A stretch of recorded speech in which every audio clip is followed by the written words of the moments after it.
नमस्कार, आप देख रहे हैं सच की पड़ताल।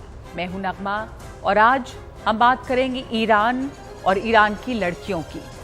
ईरान की लड़कियां इन दिनों बगावत की पोशाक पहनकर तेहरान और दूसरे शहरों में सड़कों पर उतरी हुई हैं। बीते महीने 22 साल की एक ईरानी लड़की माशा अमीनी की पुलिस हिरासत में मौत के बाद जैसे कोई शोला ईरानी लड़कियों के दिल में भड़क उठा।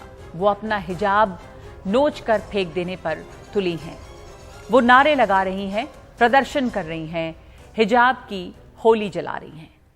उनके चारों ओर नाच रही हैं और दुनिया इस खूबसूरत नाच को, जिसमें बगावत की आंच भी है और आज़ादी की खुशबू भी, कुछ हैरानी से देख रही है। ईरान में आयतुल्लाह खामनेई की फौलादी हुकूमत का फौलाद जैसे पिघल रहा है। लड़कियां पूरा इतिहास पलट देने पर आमादा हैं। 1979 की इस्लामी क्रांति के बाद वहां जो बेड़ियां उनके पांव में बांध दी गई, उन्हें अब वो तोड़ रही हैं। कहना मुश्किल है कि इस बगावत का अंजाम क्या होगा। क्या इन लड़कियों की बगावत जो है वो ईरान की सरकार को हिला देगी? लेकिन अभी जो सूरत है वो देखने लायक है। इस बगावत ने 16 सितंबर से और जोर पकड़ा जब अमीनी या माशा अमीनी नाम की एक लड़की की मौत हो गई। माशा अमीनी की मौत पुलिस कस्टडी में हुई। उसके बाद जीना अमीनी की भी मौत हुई। ये इल्ज़ाम लगा कि पुलिस की क्रूरता की वजह से उसकी मौत हुई है। इसके बाद लड़कियां जान की परवाह किए बिना इस आंदोलन में उतर पड़ी। ईरान सरकार के मुताबिक 40 लड़कियां इस आंदोलन में मारी जा चुकी हैं, लेकिन ये ईरानी सरकार के आंकड़े हैं। गैर सरकारी आंकड़े, कुछ एनजीओ के जो आंकड़े हैं, उनका दावा है कि करीब 150 से ज्यादा लड़कियां मारी जा चुकी हैं। 1000 से ज्यादा लड़कियों को गिरफ्तार किया गया है और जिन्हें गिरफ्तार किया गया है उनके साथ काफी बर्बरता हो रही है।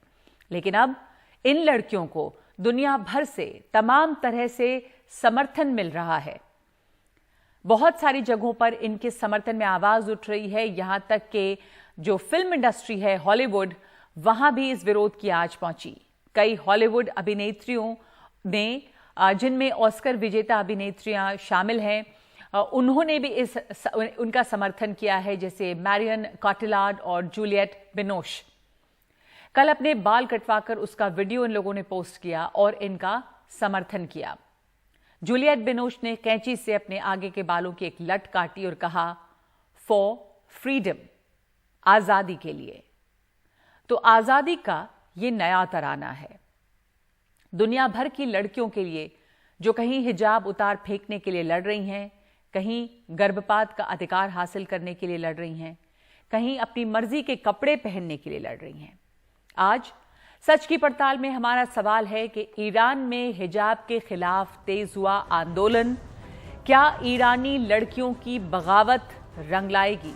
हमेशा की तरह आपके पास 3 विकल्प हैं, हाँ, नहीं और कह नहीं सकते। आप क्या सोचते हैं इस मुद्दे पर? जरूर आप अपने विचार हमें भेजिए हमारे फेसबुक पेज पर। ईरान की सरकार वही कर रही है जो सरकारें करती हैं, वो इसे साजिश बता रही है। ईरान की सरकार कह रही है कि ये जो है वो पश्चिमी मुल्कों की साजिश है ईरान की सरकार के खिलाफ। तो आज चर्चा आज़ादी के इस नए आंदोलन पे, और इस चर्चा के लिए हमारे साथ ज़किया सोमन है, जो संस्थापक सदस्य भारतीय मुस्लिम महिला आंदोलन, और शीबा असलम फहमी, लेखक और पत्रकार। बहुत शुक्रिया आप दोनों का इस चर्चा में शामिल होने के लिए। बहुत ही अहम मुद्दा है ये, और इसकी आंच अब दुनिया के बहुत सारे मुल्कों में महसूस की जा रही है। स्कूल की लड़कियां भी विरोध प्रदर्शन में हैं, और तब ये समझ में आता है कि ये प्रदर्शन और ये विरोध, ये बगावत कितना बड़ा हो रहा है। क्या लगता है आपको ज़किया सोमन, क्या ईरान बदल रहा है? वो ईरान एक जमाने में बहुत ज्यादा आज़ादी के लिए जाना जाता था, फिर वहां पर इस तरह के लिबास और हिजाब थोपे गए, और अब जो वहां पर हो रहा है ये एक बदलते ईरान की तस्वीर है। बिल्कुल नगमा, मैं पूरी तरह से सहमत हूँ जो आपकी टिप्पणी में, आपने शुरुआती टिप्पणी में जो बातें कही।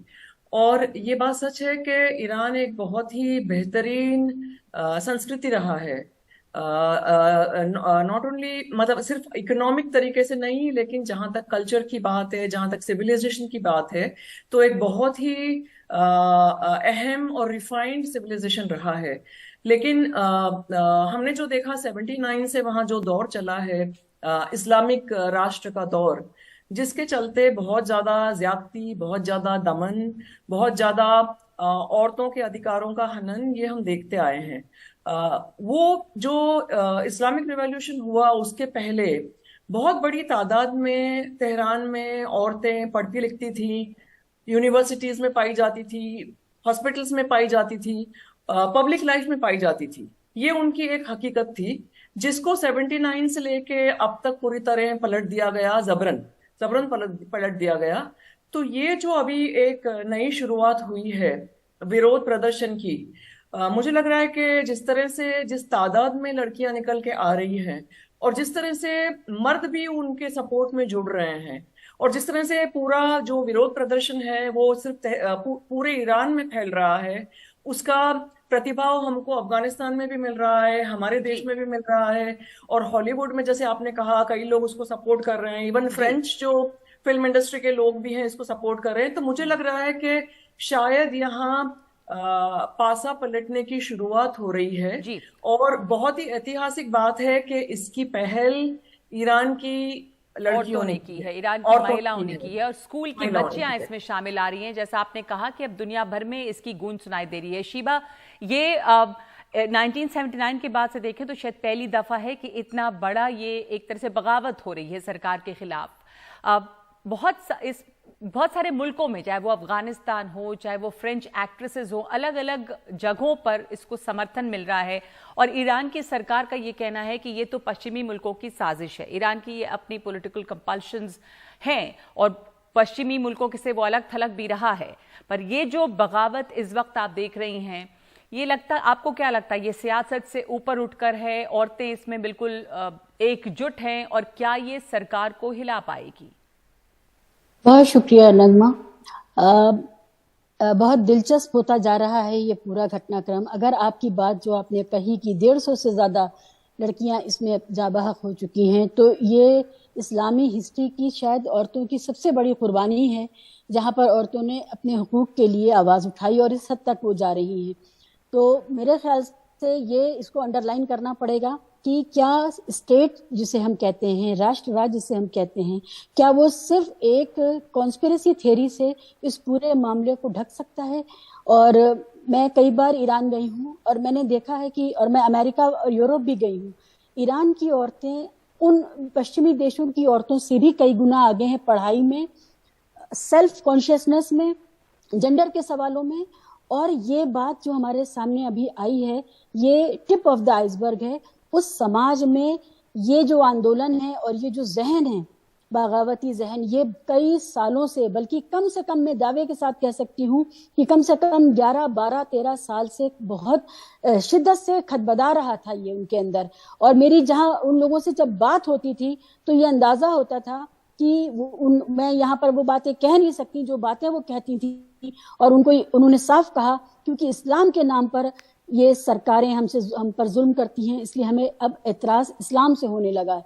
तो इस हद तक जाकर के वो बातें करती थी। तो ये मैं ताज्जुब नहीं है, मुझे बेहद अफसोस है कि इतने लड़कियों को जान देनी पड़ी है, तब जाकर के बात सामने आई है और लोगों को समझ आ रहा है और दुनिया साथ खड़ी हो रही है। आपने कहा हिंदुस्तान में भी समर्थन की बात है। मुझे अफसोस है कि हिंदुस्तान में वो सारे लोग जो हिजाब की तरफदारी में चॉइस की बात करते हैं, वो हिजाब को उतारने की तरफदारी में चॉइस की बात करते हुए उनका समर्थन क्यों नहीं कर रहे हैं। एक शाइस्तगी से, एक सिविलाइज्ड बात कही जा सकती है कि जहां पर वो जबरदस्ती पहना रहे हैं उसका भी विरोध है, जहां जबरदस्ती उतार रहे हैं उसका भी विरोध है। भारत के अंदर जो मामला है वो खासा विकृत हो चुका है। मैं भारत पर नहीं आना चाहती अभी, लेकिन जो समर्थन मिलना चाहिए था, देश की, दुनिया की बहुत बड़ी मुस्लिम आबादी भारत में रहती है, इसलिए मैं ये बात कह रही हूँ। और उसमें शिया आबादी भी है, सुन्नी आबादी भी है, और कहते हैं कि बड़ी हमाहंगी रहती है वहां से। तो ये इस वजह से मुझे बड़ी नाउमीदी है कि चॉइस का जो सिद्धांत है, जो प्रिंसिपल है, वो यहाँ लागू क्यों नहीं हो रहा है या उसका समर्थन क्यों नहीं किया जा रहा है। आपको लगता है शीबा के दुनिया भर से इनको समर्थन मिल रहा है इतना कि इनकी आवाज और बुलंद हो पाए? हमने देखा कि कुछ फ्रेंच एक्ट्रेसेस, हॉलीवुड की कुछ एक्ट्रेसेस, ये तमाम लोग भी एक प्रोटेस्ट में साथ जुड़ रहे हैं, और वो एक सिंबल बन गया है कि अपने बाल काट रही हैं औरतें, लड़कियां, और उनको साथ दे रही हैं ईरानी औरतों का। जितना मैं सपोर्ट यहाँ पर वेस्टर्न मुल्क से भी मिलना चाहिए था कि ये जो पूरी बगावत है उसको और ताकत हासिल हो, क्या वो हो पा रहा है? नहीं, देखिए मुझे लगता है कि डिप्लोमेटिक रीजंस की वजह से स्टेट तो कभी सामने नहीं आएंगे, समर्थन नहीं करेंगे। और खासकर यूएस ने तो देख ही लिया, अफगानिस्तान में वो औरतों के नाम पर आए थे और वो शेलिंग करते रहे और 20-21 साल तक उन्होंने पूरी तरह से वहां का शोषण भी किया, ये अलग बात है। लेकिन रजा शाह पहलवी के खिलाफ जब आयतुल्लाह खुमैनी का जो पूरा आंदोलन था और जिसके परिणति हुई थी इस्लामिक क्रांति के तौर पे, वो आंदोलन फ्रांस से, पेरिस से ही चल रहा था। जब वहां पर तख्ता पलट हुआ है रजा शाह पहलवी का, तो पेरिस से ही उन्होंने उड़ान भरी है और वो तेहरान हवाई अड्डे पे पहुंचे हैं। और हेडक्वार्टर उस वक्त जब पूरे आंदोलन के दौरान, रजा शाह पहलवी के खिलाफ पूरे आंदोलन के दौरान फ्रांस और पेरिस ही उसका हेडक्वार्टर हुआ करता था। तो ये बहुत बड़ी आयरनी है, विडंबना है कि इस वक्त खुमैनी साहब के लागू किए हुए जो भी सिद्धांत थे उनके खिलाफ जो हो रहा है उसमें भी फ्रांस बहुत आगे। हालांकि बहुत वक्त गुजर चुका है अब इस बात को, लेकिन ये बात याद रखने की है। जहां तक इसका सवाल है कि क्या इसका असर होगा, मेरी तकरीबन हर दूसरे दिन ईरान के दोस्तों से बात होती है। मुझे उम्मीद बिल्कुल नहीं है कि कामयाबी मिलेगी। बहुत अफसोस के साथ मैं आपसे ये बात बता रही हूँ कि मुझे बिल्कुल उम्मीद नहीं है। वहां जो बातें चल रही हैं, हम जो बाहर से बातें कर रहे हैं, जी बिल्कुल, ईरान के अंदर जो स्टेट एजेंसीज बातें कर रही है वो बहुत मुख्तलिफ है। जी, ये और बहुत अफसोस के साथ ये कहना पड़ रहा है, आपने सही कहा शीबा असलम फहमी के वहां पर जो बातें चल रही हैं वो अलग है। और जिस तरह से स्टेट इस बगावत को कुचल रहा है, इन औरतों की हिम्मत को कुचल रहा है, वो भी नजर आ रहा है कि सरकारी आंकड़े 40 के हैं जिन लड़कियों की, जिन औरतों की इसमें मौत हुई है, लेकिन गैर सरकारी आंकड़े इससे कहीं ज्यादा हैं। और वहां पे सोशल मीडिया पे पाबंदी है, वहां रह रही औरतें बाहर की दुनिया से बात कर पाएं, ये भी बहुत मुश्किल हो रहा है। शुक्रिया आपका ज़किया सोमन और शीबा असलम फहमी शामिल होने के लिए हमारे साथ और इस बहुत अहम मुद्दे पर बात करने के लिए। तो ये जो हिजाब या पर्दा है, ये एक तरह से एक यादगार है उस बात का कि जो इस्लामिक रिपब्लिक है, जब से वो सत्ता में आई तो किस तरह औरतों के ऊपर हिजाब को लादा गया, पर पहले उनको हिजाब उतारा गया था, वो भी एक ज़बरदस्ती थी, अब भी एक ज़बरदस्ती है और इसके खिलाफ ये औरतें जो हैं आवाज़ उठा रही हैं। इस वक्त एक ब्रेक ले रहे हैं सच की पड़ताल में और उसके बाद आप क्या सोचते हैं इस मुद्दे पर, सच का मीटर एक ब्रेक के बाद। तो सच की पड़ताल में आज हमारा सवाल है, ईरान में हिजाब के खिलाफ तेज हुआ आंदोलन क्या ईरानी लड़कियों की बगावत रंग लाएगी? 58% लोग मानते हैं कि हाँ, यानी ये जो बगावत ईरानी लड़कियां कर रही हैं हिजाब के खिलाफ, उसके सामने सरकारें झुकेंगी और ये बगावत रंग लाएगी। 36% लोगों का कहना है कि ऐसा नहीं होगा क्योंकि सरकार जो है वो इनके ऊपर काफ़ी सख्ती कर रही है और बहुत सारी लड़कियों की इसमें अब तक जान गई है। 6% की इसमें कोई राय नहीं है। तो ईरान की लड़कियां, ईरान में स्कूली लड़कियां तक अब इस बगावत में शामिल हो गई हैं और हिजाब के खिलाफ लगातार आवाज़ तेज़ हो रही है। सच की पड़ताल में आज इतना ही। नमस्कार।